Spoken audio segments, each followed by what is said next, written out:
Hello everyone, welcome to rise up IAS. Recently ഇന്ത്യയിൽ നിന്നുള്ള 2 wetlands കൂടി റാംസാർ ലിസ്റ്റ് ഓഫ് വെറ്റ്ലൻഡ്സിലേക്ക് ഇൻക്ലൂഡ് ചെയ്യപ്പെട്ടിട്ടുണ്ട്. അപ്പോൾ നമുക്ക് ഇന്ന് ഈ വീഡിയോയിൽ എന്താണ് റാംസാർ കൺവെൻഷൻ, ഏതൊക്കെ 2 സൈറ്റ്സ് ആണ് റാംസാർ ലിസ്റ്റ് ഓഫ് വെറ്റ്ലൻഡ്സിൽ ഇൻക്ലൂഡ് ചെയ്യപ്പെട്ടത്, എന്തൊക്കെയാണ് അവരുടെ സിഗ്നിഫിക്കൻസ് എന്നുള്ളത് UPSC prelims point of view significant ആയ കാര്യങ്ങൾ ഡിസ്കസ് ചെയ്യാം. Okay, so will start with what is Ramsar convention. Ramsar is basically the name of A city in ഇറാനിലെ ഒരു സിറ്റിയാണ്. So 1971 we had A convention in Ramsar. അപ്പോൾ ഈ കൺവെൻഷൻ്റെ ഉദ്ദേശം എന്താണെന്ന് വെച്ച് കഴിഞ്ഞാൽ, ലോകത്ത് പലയിടത്തും വെറ്റ്ലൻഡ്സ് വളരെ സിഗ്നിഫിക്കൻ്റ് ആണല്ലോ.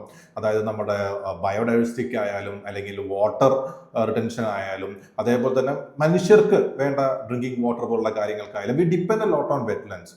അപ്പോൾ ഈ വെറ്റ്ലൻഡ്സ് ഭയങ്കരമായി ഡിറ്റീറിയേറ്റ് ചെയ്യുന്ന ഇഷ്യൂ ലോകത്ത് എല്ലായിടത്തും വന്നപ്പോൾ ഈ വെറ്റ്ലൻഡ്സിനെ എങ്ങനെ കൺസേർവ് ചെയ്യാം എന്ന ഉദ്ദേശത്തിലാണ് റാംസാർ കൺവെൻഷൻ വന്നത്.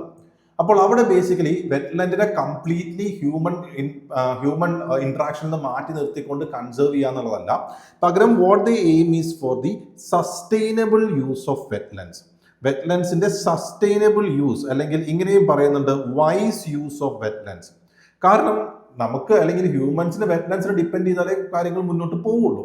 അപ്പോൾ ആ ഡിപ്പെൻഡ് ചെയ്യുന്നത് ഒരിക്കലും ആ വെറ്റ്ലൻഡിന് ഒരു ത്രെറ്റ് ആവുന്നില്ല എന്ന രീതിയിൽ വൈസ് യൂസ് ഓഫ് വെറ്റ്ലൻഡ്സ് ഉറപ്പുവരുത്തുക എന്നുള്ളതാണ് റാംസാർ കൺവെൻഷന്റെ ഒരു ബേസിക് ലക്ഷ്യം എന്ന് പറഞ്ഞു കഴിഞ്ഞാൽ. So will see in detail. So it's a global treaty on wetland conservation. നോക്കുക, treaty for the sustainable use of wetlands. അപ്പൊ ഇറാനിലെ റാംസാർ എന്ന സ്ഥലത്ത് വെച്ച് നടന്നുകൊണ്ടാണ് നമ്മൾ അതിന്റെ റാംസാർ കൺവെൻഷൻ എന്നുള്ള പേരെടുത്ത് പറയാനുള്ള കാരണം. സോ ഈ കൺവെൻഷൻ സൈൻ ചെയ്യപ്പെട്ടത് 1971 1971 ഫെബ്രുവരി 2. അപ്പൊ അതുകൊണ്ട് തന്നെ എല്ലാ ഫെബ്രുവരി 2 നമ്മൾ എന്തായിട്ട് സെലിബ്രേറ്റ് ചെയ്യുന്നു? We are considering that to be World Wetland Day. അപ്പോൾ ഇങ്ങനെ റാംസാർ കൺവെൻഷനിൽ സിഗ്നേറ്ററി ആയ 172 പാർട്ടീസ് ആണുള്ളത്. Okay, there are 172 parties. നിങ്ങൾ UNFCCCക്കും UNCBDക്കും UNCCDക്കും പഠിച്ച പോലെ തന്നെ ഇവിടെയും ഈ കൺവെൻഷന്റെ കാര്യങ്ങൾ നോക്കുന്നത് COP ആണ്. COP means conference of parties. എന്താണ് ഈ കോൺഫറൻസ് ഓഫ് പാർട്ടീസ്? ഇതിൽ സിഗ്നേറ്ററി ആയ മെമ്പേഴ്സിൽ നിന്നെല്ലാം റെപ്രസെന്റേറ്റീവ്സ് വന്നുകൊണ്ട് they discuss about the wetlands, they discuss about the future of Ramsar convention, അങ്ങനെയുള്ള കാര്യങ്ങളൊക്കെ ചർച്ച ചെയ്ത് തീരുമാനം എടുക്കുന്നതാണ് എന്താ COP എന്ന് പറയുന്നത്. അപ്പോൾ COP is decision making body and COP of Ramsar convention meats every 3 years. എല്ലാ 3 വർഷം കൂടുമ്പോഴാണ് എന്ത് റാംസാർ കൺവെൻഷന്റെ COPs ഉണ്ടാവുക.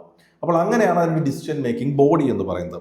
ഓക്കെ, സോ എന്താണ് ഈ റാംസാർ കൺവെൻഷൻ ബേസിക്കലി ഉദ്ദേശിക്കുന്നത്? What is the philosophy behind it? ഞാൻ പറഞ്ഞല്ലോ, ദേ എയിം ഫോർ, അതായത് complete prohibition of use of wetlands അല്ല, പകരം എന്താ വൈസ് യൂസ് ഓഫ് വെറ്റ്ലാൻഡ്സ് ആണ്. അവർ ലക്ഷ്യം വയ്ക്കുന്നത് wise use of wetland. Wise use എന്ന് പറഞ്ഞാൽ എന്താ? Maintenance of ecological character within the context of sustainable development. നമുക്ക് ആവശ്യങ്ങൾക്ക് ഉപയോഗിക്കാം, പക്ഷേ ആ വെറ്റ്ലൻഡിന്റെ എക്കോളജിക്കൽ ക്യാരക്ടർ നശിക്കാത്ത രീതിയിൽ അതിനെ സസ്റ്റെയിൻ ചെയ്ത് കൊണ്ടുപോവുക എന്നുള്ളതാണ് എന്ത് റാംസാർ കൺവെൻഷന്റെ ഉദ്ദേശം. അപ്പൊ ഞാൻ കുറെ നേരമായി വെറ്റ്ലൻഡ്സ് എന്ന് പറയുന്നു. എന്താണ് വെറ്റ്ലൻഡ്സ്? ഏതൊക്കെ കാര്യങ്ങളാണ് വെറ്റ്ലൻഡ് ഉൾപ്പെട്ടിട്ടുള്ളത്? നോർമലി വെറ്റ്ലൻഡ് എന്ന് പറയുമ്പോൾ നമ്മൾ മനസ്സിലേക്ക് വരുന്നത് ഒരു സ്വാമ്പി ആയ റീജിയൻ, അല്ലെങ്കിൽ ചതുപ്പ് നിലം, അതും അല്ലെങ്കിൽ ലേക്സ് പോലുള്ള കാര്യങ്ങളായിരിക്കും. ശരിക്കും ഇത്ര മാത്രമാണോ വെറ്റ്ലൻഡ്സ് എന്ന് പറയുന്നത്? നോക്കാം. സോ കൺവെൻഷൻ പ്രകാരം wetland includes all lakes and rivers including ആണ്. റിവേഴ്സ് ബേസിക്കലി ഫ്ലോയിങ് വാട്ടർ ആണെങ്കിലും അതും വെറ്റ്ലാൻഡ് ആണ് കേട്ടോ ഈ കൺവെൻഷൻ പ്രകാരം. Underground aquifers, swamps, marshes, wet grass lands, peat land, oasis മരുഭൂമിയിൽ മരുപ്പച്ച, estuaries, delta, tidal flats, mangrove, coastal areas, coral reefs. ഇത്രയും കാര്യങ്ങൾ ആക്ച്വലി നമുക്ക് ലോജിക്കലി ശരിയാണെന്ന് തോന്നും. അടുത്തത് നോക്കുക, all human made sites such as fish ponds, rice paddies, reservoirs and salt pans. അപ്പോൾ ഹ്യൂമൻ മെയ്ഡ് ആയിട്ടുള്ളതും റാംസാർ കൺവെൻഷൻ പ്രകാരം വെറ്റ്ലൻഡിൽ വേണമെങ്കിൽ ഉൾപ്പെടുത്താം. മാൻ മെയ്ഡ് ലേക്സും അല്ലെങ്കിൽ മാൻ മെയ്ഡ് വാട്ടർ സ്റ്റോറിംഗ് ആയിട്ടുള്ള ഏതൊരു ഫീച്ചറിനെ വേണമെങ്കിലും എന്ത് ചെയ്യാം, ഇതിൽ ഉൾപ്പെടുത്താം. അപ്പോൾ ഇത് എങ്ങനെ ഉൾപ്പെടുത്താന്ന് വെച്ച് കഴിഞ്ഞാൽ there are several criteria. ഈ ക്രൈറ്റീരിയ വളരെ ജനറൽ ആണ്, അതായത് അങ്ങനെ സ്പെസിഫിക് ആയിട്ട് പഠിക്കാനൊന്നുമില്ല. ലൈക്ക് കുറച്ച് പോയിന്റ്സ് ഉണ്ട്. ഏകദേശം ഒരു 20,000 മൈഗ്രേറ്ററി വാട്ടർ ബേർഡ്സിനെയോ അല്ലെങ്കിൽ 20,000 ബേർഡ്സിനെ സപ്പോർട്ട് ചെയ്യുന്ന സ്ഥലമായിരിക്കണം. അല്ലെങ്കിൽ ഈ പറയുന്ന ആനിമൽസിന്റെ ലൈഫ് സ്റ്റേജിന് സിഗ്നിഫിക്കൻ്റ് ആയ റോളുള്ള സ്ഥലങ്ങളായിരിക്കണം. ഹ്യൂമൻസിന് ഇമ്പോർട്ടൻ്റ് ആയ സ്ഥലമായിരിക്കണം. അങ്ങനെയുള്ള ജനറൽ ആയ കാര്യങ്ങളെ പറയുന്നുള്ളൂ. അപ്പോൾ ആ ബേസിക്കലി ആ ഒരു ക്രൈറ്റീരിയ മീറ്റ് ചെയ്യുകയാണെങ്കിൽ the country can nominate these the list of the wetlands. എന്നിട്ട് റാംസാർ ലിസ്റ്റിൽ ഉൾപ്പെടുത്തുകയാണെങ്കിൽ ആ റാംസാർ കൺവെൻഷനിൽ പറഞ്ഞിരിക്കുന്ന പോലെ ആ സ്ഥലത്തിനെ കൺസർവ് ചെയ്തിരിക്കണം. അത്രയേ ഉള്ളൂ. അതുകൊണ്ട് അതിന് വേറെ ലൈക്ക് കംപ്ലീറ്റ്ലി പ്രൊട്ടക്റ്റഡ് ആക്കുന്നു അല്ലെങ്കിൽ നാഷണൽ പാർക്ക് പോലെ പലപ്പോഴും പ്രൊഹിബിറ്റഡ് ആക്കുന്നു, അങ്ങനെയൊന്നുമില്ല. റാംസാർ കൺവെൻഷനിൽ കുറച്ച് ലൈക്ക് കാര്യങ്ങൾ പറയുന്നുണ്ട്, അതുപോലെ തന്നെ പ്രൊട്ടക്റ്റഡ് ആവുന്നതേ പറയുന്നുള്ളൂ. അപ്പൊ വെറ്റ്ലൻഡ് എന്ന് പറയുമ്പോൾ it includes all natural as well as man made wetlands അല്ലെങ്കിൽ വാട്ടർ ബോഡീസ് എന്നുള്ള കാര്യം ഓർത്ത് വെച്ചേക്കാം. ഫ്ലോയിങ് ആയതുകൊണ്ട് അല്ലാതെ സ്റ്റാഗ്നന്റ് ആയതുമുണ്ട് എന്നുള്ള കാര്യം, റിവേഴ്സും ഇൻക്ലൂഡ് ആണെന്നുള്ള കാര്യം കൂടി ഒന്ന് ഓർത്ത് വെച്ചേക്കാം. ഇനി റാംസാർ കൺവെൻഷൻ നോക്കുകയാണെങ്കിൽ ഏറ്റവും കൂടുതൽ Ramsar sites in terms of numbers ഏറ്റവും കൂടുതൽ എവിടെയാണ്? UK-യിലാണ് ഏറ്റവും കൂടുതൽ കേട്ടോ. നമ്മൾ പ്രതീക്ഷിക്കില്ല, UK കമ്പാരിറ്റീവ്ലി ചെറിയ രാജ്യമല്ലേ, നമ്മളെ ബ്രസീലാണെന്നൊക്കെ വിചാരിക്കും. അല്ല, UK-യിലാണ് 176 സൈറ്റ്സ് ഉണ്ട്. സെക്കൻഡ് വരുന്ന മെക്സിക്കോ ആണ്, 144 ഉണ്ട് നമ്പർ ഓഫ് സൈറ്റ്സിൽ. ഇനി നമ്മൾ ഇൻ ടേംസ് ഓഫ് ഏരിയ നോക്കണമെങ്കിൽ, അതായത് like in terms of square kilometre എത്ര ഏരിയ റാംസാർ ലിസ്റ്റിൽ ഉൾപ്പെടുത്തുന്നു നോക്കി കഴിഞ്ഞ് കഴിഞ്ഞാൽ ബ്രസീലിലാണ് ഏറ്റവും കൂടുതൽ ഉള്ളത്. അപ്പൊ ഇതാണ് റാംസാർ കൺവെൻഷന്റെ ഒരു ബേസിക് ഓവർവ്യൂ. ഇനി ഇന്ത്യയിലത്തെ അവസ്ഥ നോക്കുകയാണെങ്കിൽ India currently have 98 Ramsar sites. 98 Ramsar sites ആണ്. കഴിഞ്ഞ കുറച്ച് വർഷങ്ങളായിട്ട് ഭയങ്കരമായിട്ടാണ് എണ്ണം ഇങ്ങനെ കൂടി വരുന്നത്. ഇപ്പൊ 98 റാംസാർ സൈറ്റ് ഇന്ത്യയിലുണ്ട്. സൗത്ത് ഏഷ്യയിൽ ഏറ്റവും കൂടുതൽ ഇന്ത്യയിലാണ്, covering around 1.36 million hectares of land.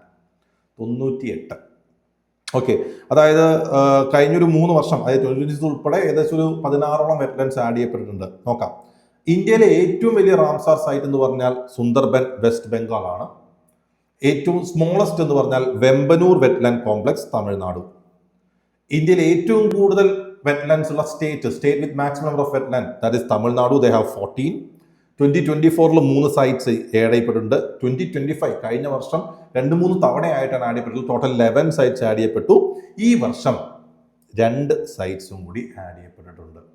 Okay, so 98 സൈറ്റ്സിന്റെയും പേരുകൾ കാണാതെ പഠിക്കാൻ ആക്ച്വലി നമുക്ക് പോസിബിൾ അല്ല എന്നറിയാം. അപ്പോൾ റീസെന്റ് വന്ന 2 പേരെ പറ്റി എന്തായാലും അറിഞ്ഞിരിക്കണം. UPC അത് ഡിമാൻഡ് ചെയ്യുന്നു. സെക്കൻഡ്ലി കുറെ കാലമായിട്ട് സിഗ്നിഫിക്കൻ്റ് UPC ചോദിക്കാനുള്ള ചില വെറ്റ്ലൻഡ്സ് ഉണ്ട്, അതിനെ പറ്റിയും അറിഞ്ഞിരിക്കണം എന്നേ ഉള്ളൂ. ഇന്ത്യയിലെ എല്ലാ സ്റ്റേറ്റ്സിലും റാംസാർ സൈറ്റ്സ് ഉണ്ടോ എന്ന് വെച്ചാൽ ഇല്ല എന്ന് വേണം പറയാനായിട്ട്.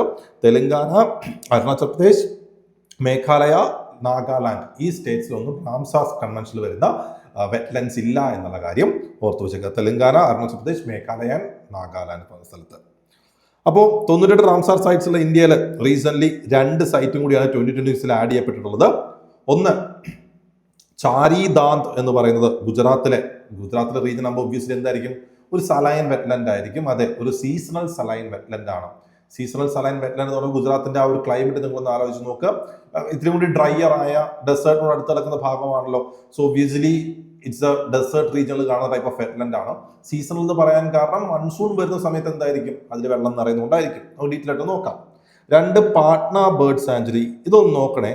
പാട്ന ബേർഡ് സാഞ്ചുറിയിൽ പാട്ന എന്നുള്ള ടേം കേൾക്കുമ്പോൾ നമുക്കറിയാം Patna is a capital of another state, ബീഹാറിന്റെ ക്യാപിറ്റലാണ്. പക്ഷെ പാട്ന ബേർഡ് സാഞ്ചുറി എവിടെയുള്ളത്? ഉത്തർപ്രദേശിലാണ്. സൈസ് നോക്കൂ, വളരെ ചെറുതാണ്, 1 square kilometre. It includes fresh water marshes, woodlands and grass lands. അപ്പോ ഈ 2 വെറ്റ്ലാൻഡ്സ് ആണ് recent add sorry Chhari Dhand of Gujarat and Patna bird sanctuary of Uttar Pradesh. Okay, നമുക്ക് ഡീറ്റെയിൽ ആയിട്ട് നോക്കാം. Will start with Chhari Dhand of Gujarat. ഗുജറാത്തിൽ നിങ്ങൾ നോക്കുകയാണെങ്കിൽ ഗുജറാത്തിൻ്റെ ഏകദേശം ഒരു നോർത്ത് പാർട്ട് കച്ച് പെനിൻസുലയിലായിട്ടാണ് വരുന്നത്. അപ്പോൾ കച്ച് റീജിയൻ നമുക്കറിയാം പൊതുവെ സോൾട്ട് മാർഷിന്റെ ഫേമസ് ആണ് റീജിയൻ. അപ്പോൾ ആ ഭാഗത്താണ് വരുന്നത്. So will see in detail. So it's a seasonal desert wetland conservation reserve. Conservation reserve എന്താണെന്ന് പഠിച്ചിട്ടുണ്ടാവുമല്ലോ. നമ്മൾ വൈൽഡ് ലൈഫ് പ്രൊട്ടക്ഷൻ ആക്ട് പ്രകാരം നാഷണൽ പാർക്കിനും വൈൽഡ് ലൈഫ് സാഞ്ചുറിക്കും പുറത്തുള്ള സ്ഥലങ്ങളിൽ നമുക്കതിനെ കമ്മ്യൂണിറ്റി റിസർവോ കൺസർവേഷൻ റിസർവോ ഡിക്ലെയർ ചെയ്യാം. കൺസർവേഷൻ റിസർവ് ആയി ഡിക്ലെയർ ചെയ്യണമെങ്കിൽ basically that will be a land belong to the state government and that will B ആ region will be looked after by the conservation reserve management committee നോക്കുന്ന സ്ഥലമായിരിക്കും. അപ്പോൾ അങ്ങനെ ഒരു കൺസർവേഷൻ റിസർവ് ആയിരുന്നു ഈ ചാർദാന്ത് റീജിയൻ. അവിടെ like we are including it into Ramsar site as well. Ecologically unique due to the saline and fresh water. Saline water, fresh water ഉള്ളതുകൊണ്ട് Gujarat only conservation reserve ആണ്. And is a key stopover of the Western Migratory Flyway, serving as an important winter ground for waterfowl. അതായത് migratory birds pass ചെയ്യുന്ന western migratory ഫ്ലൈവേയിൽ ഒരു important point ആണ് ഈ ചാരിദാന്ത് എന്ന് പറയുന്നത്. അവിടെ ലൈക്ക് ആ വിന്ററിംഗ് സമയത്ത് ഈ പറയുന്ന മൈഗ്രേറ്ററി ബേർഡ്സ് വന്ന് റെസ്റ്റ് ചെയ്യുന്ന സ്ഥലം ആണ്. അതാണ് ഇതിന്റെ സിഗ്നിഫിക്കൻസ്. ലൊക്കേഷൻ പറയുകയാണെങ്കിൽ ബന്നി ഗ്രാസ് ലാൻഡ്സ്, ഗുജറാത്തിലെ ബന്നി ഗ്രാസ് നിങ്ങൾ കേട്ടിട്ടുണ്ടാവും, റാൻ ഓഫ് കച്ച് കേട്ടിട്ടുണ്ടാവും, അതിന് നടുക്കാണ് ലൊക്കേഷൻ വരുന്നത്. ചാരി ദാന്ത് നമ്മൾ അവിടുത്തെ ലോക്കൽ വേർഡിൽ അതിന്റെ അർത്ഥം നോക്കുകയാണെങ്കിൽ Chhari means salty, Dhand means shallow wetland. So that explains Chhari Dhand, saline shallow wetland. ഏകദേശം 30,000-ഓളം കോമൺ ക്രെയിൻസ് ആനുവലി വരുന്ന ഒരു സ്ഥലമാണ്. Also flamingos and threatened species such as critically endangered sociable lapwing and the vulnerable common pochard. Sociable lapwing ഒക്കെ മുൻപ് UPC ചോദിച്ചിട്ടുള്ളതാണ്. ഒന്ന് Google ചെയ്ത് അതിന്റെ image ഒക്കെ നോക്കി വെക്കുന്നത് നല്ലതാണ്. Okay, then it's also a major habitat for migratory birds during monsoon and winter. ഏതൊക്കെ? Dalmatian pelican, black neck stork, stork എന്ന് പറഞ്ഞാൽ കൊക്കിന്റെ ഫാമിലി പോലെ തന്നെ വരുന്നതാണ്, flamingos, cranes, painted stork etcetera. ഒരുപാട് മൈഗ്രേറ്ററി ബേർഡ്സ് വരുന്ന സ്ഥലമാണെന്ന് പറഞ്ഞു. അപ്പൊ ഈ മൈഗ്രേറ്ററി ബേർഡ്സ് എല്ലാം വന്ന് റെസ്റ്റ് എടുക്കുന്ന സ്ഥലം കൂടിയാണ് ചാരി ദാന്ത് എന്ന് പറയുന്നത്. Also it provide essential feeding and roosting habitats for chinkara, ഒരു ആന്റിലോപ്പ് ആണ്, കാരക്കൽ ആൻഡ് ഡെസേർട്ട് ഫോക്സ്. അപ്പോൾ ഫോണ വൈസും ഏവിയൻ ഫോണ വൈസിലും റിച്ച് ആയ ഒരു റീജിയൻ ആണ് ചാരി ദാന്ത്. ഇനി ചാരിദാന്തുമായി ബന്ധപ്പെട്ടിട്ട് നമുക്ക് പറയാവുന്ന ഒരു ഇൻട്രസ്റ്റിംഗ് ഫീച്ചറും കൂടിയുണ്ട്. This region is known for ചിർബാത്തി.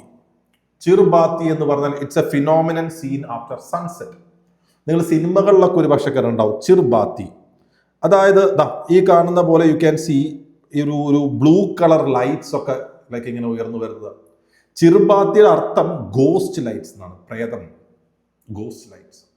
കാരണം ഇതൊരു മിസ്റ്റീരിയസ് ആയിട്ടുള്ള ലൈറ്റ് ആണ്. പൊതുവെ നൈറ്റ് ടൈമിൽ ഈ ബന്നി ഗ്രാസ് സ്ഥലത്തൊക്കെ കാണുന്ന ഒരു മിസ്റ്റീരിയസ് ബ്ലൂ ലൈറ്റ് ആണ്. അപ്പൊ ഈ ചാരി ദാന്തിലും ഇത് പൊതുവെ കാണുന്നതാണ്. സോ ഇത് ഡാർക്ക് നൈറ്റ്സിൽ ഇങ്ങനെ ലൈക്ക് ഗ്രൗണ്ടിൽ നിന്ന് ഒരു ബ്ലൂ ലൈറ്റ് എമിറ്റ് ചെയ്യുന്ന പോലെ തോന്നും. ഇതെന്താ സംഭവം എന്ന് വെച്ച് കഴിഞ്ഞാൽ ഇത് ബേസിക്കലി മാർഷ് ലാൻഡ് പോലെ സ്ഥലമാണല്ലോ. ഈ മാർഷ് ലാൻഡിൽ നമുക്കറിയാം ധാരാളം മീഥെയിൻ എമിറ്റഡ് ആവുന്ന സ്ഥലമാണ്. മീഥെയിൻ മാത്രമല്ല, മീഥെയിൻ കൂടാതെയുള്ള ഗ്യാസസ് ഫോസ്ഫീനും ഡൈഫോസ്ഫെയിൻ പോലുള്ള ഗ്യാസും ഒക്കെ എന്ത് ചെയ്യും? ഈ വെറ്റ്ലാൻഡിൽ നിന്ന് എമിറ്റഡ് ആവും. ഇത് ഓക്സിഡൈസ് ചെയ്യപ്പെടുമ്പോൾ ഇത് ലൈക്ക് ഈ ഗ്യാസ് ഓക്സിഡൈസ് ചെയ്യുമ്പോൾ അതിന്റെ ഭാഗമായിട്ട് വരുന്ന ഒരു ഫ്ലൂറസെന്റ് അല്ലെങ്കിൽ ലൈറ്റ് എമിഷൻ ആണ് എന്ത്? ഈ പറയുന്ന ഗോസ്റ്റ് ലൈറ്റ് അല്ലെങ്കിൽ ചിർബാത്തി എന്ന് പറയുന്നത്. ചിർബാത്തി ബേസിക്കലി ഇതുമായി ബന്ധപ്പെട്ട് ന്യൂസിൽ വരുമ്പോൾ വരുന്നതാണ്. അപ്പൊ ചിർബാത്തി എന്താണെന്ന് ഓർത്ത് വെച്ചേക്കുക.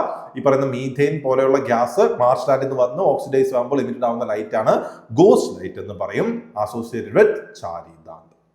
അപ്പൊ ഇതാണ് നമ്മുടെ ഒന്നാമത്തെ സൈറ്റ് ഈ വർഷം ആഡ് ആയത്.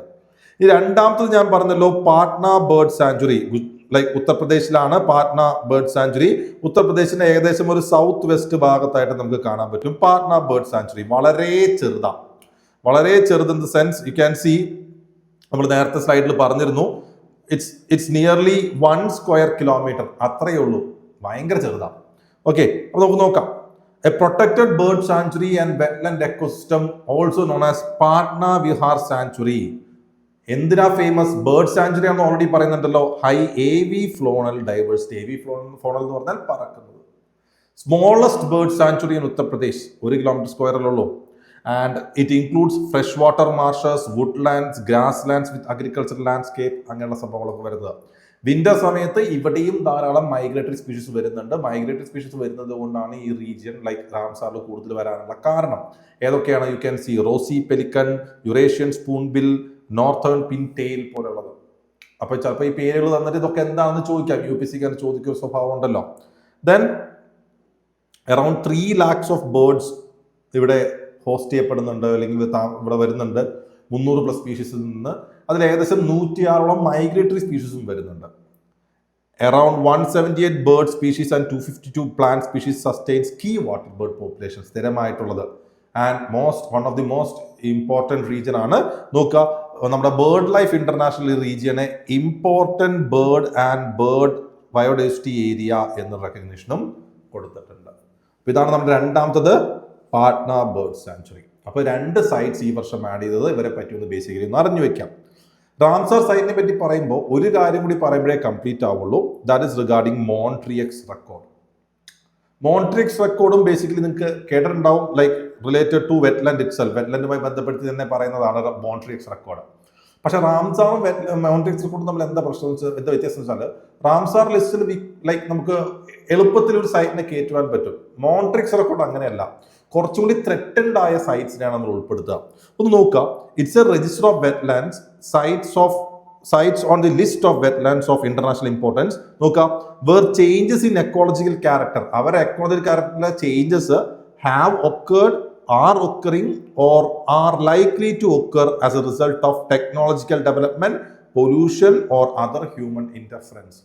ഹ്യൂമൻ ഇൻ്റർഫറൻസ് കാരണം എക്കോളജിക്കൽ ക്യാരക്ടർ മാറാൻ സാധ്യതയുള്ളതോ മാറിക്കൊണ്ടിരിക്കുന്നതോ മാറിയതോ ആയ സൈറ്റ്സിനെയാണ് നമ്മൾ എന്ത് ചെയ്യുന്നത്, മോൺട്രിയക്സ് റെക്കോർഡ് ഉൾപ്പെടുത്തുക. അപ്പോൾ മോൺട്രിയക്സ് റെക്കോർഡും റാംസാർ സൈറ്റ് ലിസ്റ്റും വേറെയാണെന്ന് വെച്ചാൽ രണ്ടും വേറെ തന്നെ, പക്ഷെ റാംസാർ ലിസ്റ്റിന്റെ ഒരു പാർട്ടായി തന്നെയാണ് മോൺട്രിയക്സ് റെക്കോർഡിനെ കീപ്പ് ചെയ്യുന്നത്, അല്ലാതെ കംപ്ലീറ്റ്ലി സെപ്പറേറ്റഡ് അല്ല എന്നുള്ള കാര്യം ഓർത്തു വെച്ചേക്കാം. അപ്പൊ റാംസാർ ലിസ്റ്റിനേക്കാൾ മോൺട്രിയക്സ് റെക്കോർഡ് ലിസ്റ്റ് ഉൾപ്പെടുത്താനുള്ള സാധ്യതകൾ കുറവാണെന്ന് പറഞ്ഞല്ലോ. കറന്റ് ഏകദേശം 48ഓളം സൈറ്റുകളാണ് മോൺട്രിയക്സ് റെക്കോർഡ് ടോട്ടലി ഉള്ളത് ഗ്ലോബലി. റാംസാർ ഇന്ത്യയിൽ തന്നെ 92 ഉണ്ട്. അപ്പൊ അതാണ് വ്യത്യാസം. ഓക്കെ, ഇന്ത്യയിൽ നോക്കിക്കഴിഞ്ഞാൽ ഇന്ത്യയിൽ നിന്ന് 2 സൈറ്റ്സ് ആണ് കറന്റ് മോൺട്രിയക്സ് റെക്കോർഡ് ഉള്ളത്. മൊത്തം 2 സൈറ്റ്സേ ഉള്ളൂ. ഒന്ന് കെവലദീവ് നാഷണൽ പാർക്ക്, രാജസ്ഥാനിലെ 1990 ആഡ് ചെയ്യപ്പെട്ടത്.